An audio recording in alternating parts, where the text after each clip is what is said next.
I have a knee thing going on, as I told most of you. I don't know what happened. It's the only injury in my life where I'm like, I don't know.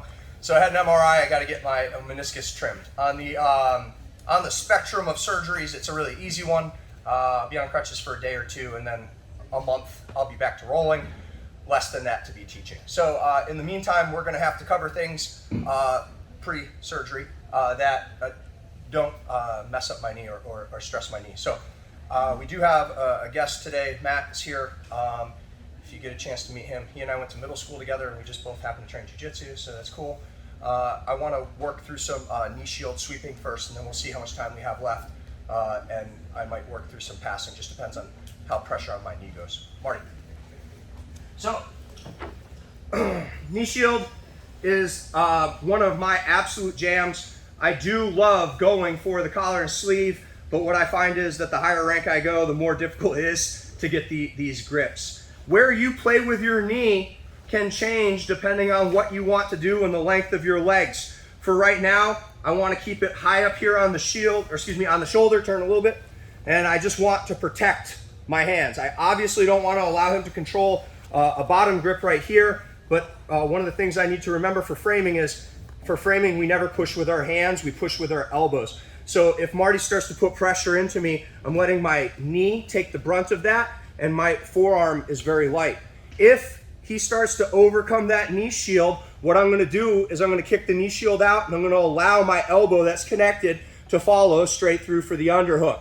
If I try to bring my hand in this way, it'll be difficult. So my hand's going to come to the inside, I kick my leg through, and my ear is nice and tight. Hand placement matters. I prefer to come to the belt first and flare my elbow. Now what I'm going to do is I'm going to open my knee, I'm going to shuck towards the back. If his hand comes over, cool, we take the back. If his hand comes into the whizzer, right, then we can limp arm. Either one of those are okay.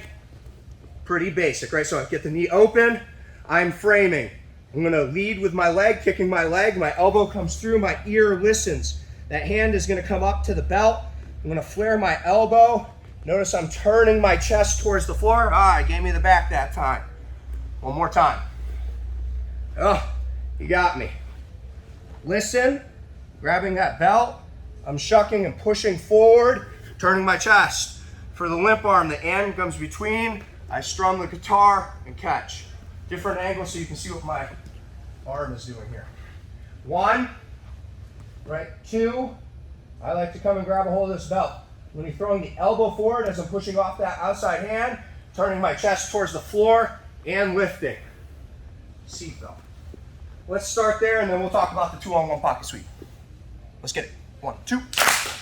Depends. You see it a lot more in no-gi than you do in the gi, but the move really works when somebody is pressuring into you, typically if their weight is off of their butt and into your knee shield. And that is what the knee shield is designed to stop, is people crushing you and putting their weight into you. And when you run into someone specifically in the gi that has a good knee shield, it's really difficult to get around that knee shield by driving into it. You can't get around it by driving into it. Does that make sense? Okay, and you impale yourself on the underhook. So now we're going to look at what happens when the person comes, and puts that hand right up here on my hip. So I want to frame, but he's sitting so far back that framing really doesn't work here. All right, like I don't want, right, that's bad. So I'm going to take my outside hand, I'm going to come through and I'm going to grab a hold of the sleeve. Turn just a little bit. If I come to grab this and he lifts his hand off my, well, cool, now I can open up my knee shield. I can start to sit up. It opens up a lot of options. And don't be surprised when you go to grab this if somebody rips their hand away. But also don't be surprised if you go to grab it and they just leave it there for you as well. So now what I'm going to do is I'm going to take my knee shield out and I'm going to bring it around and drop it over top of his bicep, right? So I come here and then I'm going to drop the knee here. That's going to give me enough time to sit up, and then I'm going to kick that leg out and move my hips right in. Now we're primed up for a good motor or pocket sweep. So what I don't want to see you do is pull them on top of you and lay your back here. What I want you to do is I want you to slip your hips underneath, and it should be almost effortless. Let's look at a couple of angles, okay? So I'm here, he's sitting back, my hand comes through, right? So I like to kick, I bring the knee over and then sit up, grab it, whatever I can. Now I'm going to kick that leg right out. Now I'm going to suck my hips under. I'm going to move my elbow. Now I'm going to move my hips under all the way. Again. Like this.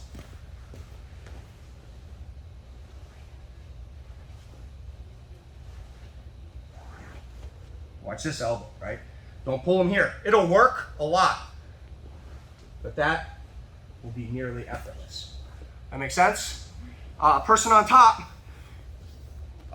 if you want to try and pull your arm back and free your arm up, go for it. It doesn't stop this. It doesn't make you a bad training partner.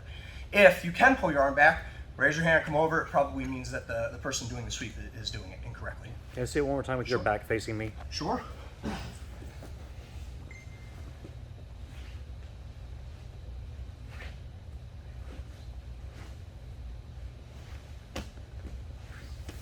Let's get it. 1, 2.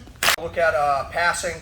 Typically, when we're passing, the knee back is primary. It's a variation of the knee cut, variation of the folding pass. All of those are really great, but I've covered those recently, so I want to look at the wing pass. It's been a little while since I've looked at the wing pass. It's a great pass, and just like I heard Serge over there say, he goes, I never really practiced the offside, right? When you are practicing attacks, you can practice all your attacks on one side. It doesn't matter because you get to choose what you attack. Now, when you're defending, you don't get to choose which side. And so there is a lot of value in learning how to pass the offside because they might be a purple belt this way and a white belt that way, right? I'm a black belt. If I'm this way and you pass this way, I'm like super black belt. If you turn that way, like a good brown belt. Okay, so let's look at the wing pass, and the hard part about it is the commitment to it. Over this way, Halfguard. So the wing pass comes off of the knee shield with posture. And I place my hand here all the time. Don't ever let anyone take control of this with a cross grip. We got problems. You should be grip fighting over here, but there are times when I lose that grip, right? Oh no. So I'm gonna grab whatever I can over there and it's time to move. This hand is gonna come palm up like I'm begging, like, please give me the pass. And I'm gonna bring it underneath to the calf in here. You guys see where that is, right? Palm up, just grab whatever you can. Now, before I fall, I want to drive my hip into his ankle, and I'm gonna try and move his ankle towards his hip a little bit. Here, and then I'm gonna fall to the offside. The further you fall, it's okay, it doesn't matter. If you wanna fall all the way down, they ain't coming up on top here. Now, I'm talking to you, my head's up, but in reality, I'm gonna bury my head nice and low, and then I'm gonna walk my body around the outside, and I like to come up into the leg drag. Obviously, switch the legs for the leg drag. I'm not putting my right knee on the floor much, okay? Here, right? Oh, that's a problem. I grab, palm up, I'm pushing with my hip, and I just fall off to the side. From here, I'm walking around the outside, and I come up on top. Let's look at the back angle. There. Right? So grab, palm up, turning my body, and I'm sitting, and then around the outside. Now, there will be times where I start to fall, and he wants to come up. Guys, it is difficult for him to come up with this knee across. So you keep your head buried, you'll leg fight, and then you come up. That make sense? Guys, I can't tell you how good this pass is. This pass is like the jam. Do it all the time. Palm up, grab. When you backstep and fall on your elbow and your hip is okay.